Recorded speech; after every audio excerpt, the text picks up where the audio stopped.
একদম বেরো এসো, একদম রেডি হও, বেরো বেরো, বেরোচ্ছে কিনা আমাকে। হ্যালো, হ্যাঁ সাহেব,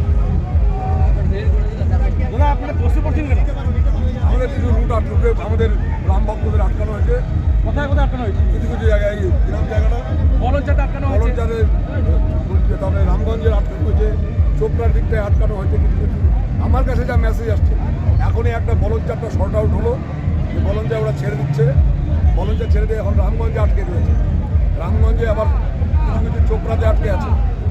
আমার কাছে যা মেসেজ আসছে, এখানে পুলিশ আটকাচ্ছে। তো বলঞ্চারটা এখনই আইসি সাহেব ওখানে ছিলেন, ওখানে মোটামুটি শর্ট আউট হলো। রামগঞ্জ আর চোপড়াটা হলে এখন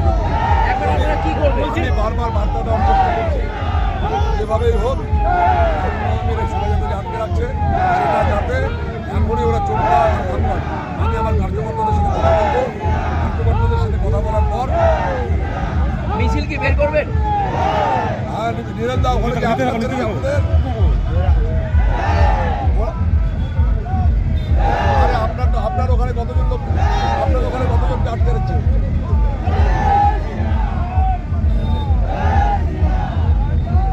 আচ্ছা, ঠিক ঠিক ঠিক, কোথায় আটকাছে? আর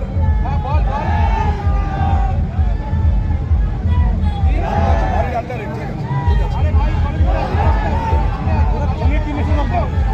আরো জায়গায় রামগঞ্জেও আটকে রাখছে, এখনই মেসেজ আসলো।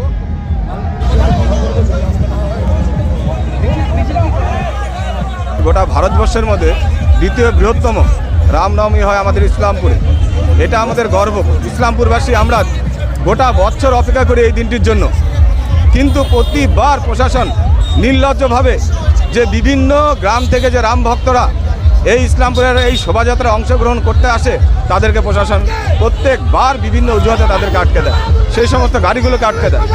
তো এই জন্য আজকে আমরা এখানে বসেছি যে না, প্রশাসনকে আজকের দিনে সবাইকে এই যে শোভাযাত্রায় অংশগ্রহণ করার সুযোগ করে দেওয়া উচিত এবং সবাই যেন আনন্দ উপভোগ করতে পারে। তার জন্যই আমরা এখানে বসা, যে গ্রাম থেকে যে গাড়িগুলো আসছে সেই গাড়িগুলোকে যত তাড়াতাড়ি সম্ভব ছেড়ে দেখ এবং সবাই যেন এই আজকে শোভাযাত্রায় অংশগ্রহণ করতে পারে এই ব্যবস্থা করে দেখ। রামগঞ্জ থেকে প্রতিবারই গাড়ি আটকায়, এদিক থেকে দাড়িভিট থেকে গাড়ি আটকাচ্ছে, জগতাকার ভিতর থেকে যে সমস্ত গাড়িগুলো আসছে সেগুলোকে গাড়িগুলো আটকানো হয়েছে মাটিকুন্ডা এই রাস্তায়। তো প্রশাসনের কাছে আমি আবেদন রাখছি যে আজকের এই শোভাযাত্রায় সকলকে অংশগ্রহণ করার সুযোগ করে দেন আপনারা। যতক্ষণ না গাড়ি ছাড়বে ততক্ষণ অবধি আমরা এখানে বসে থাকবো। প্রশাসন আটকাচ্ছে, বিভিন্ন জায়গায় পুলিশ বিভিন্ন অজুহাতে এই গাড়িগুলোকে আটকে দিচ্ছে। পুলিশ চাইছে এই শোভাযাত্রাকে যে কোনোভাবে বিঘ্নিত করার জন্য।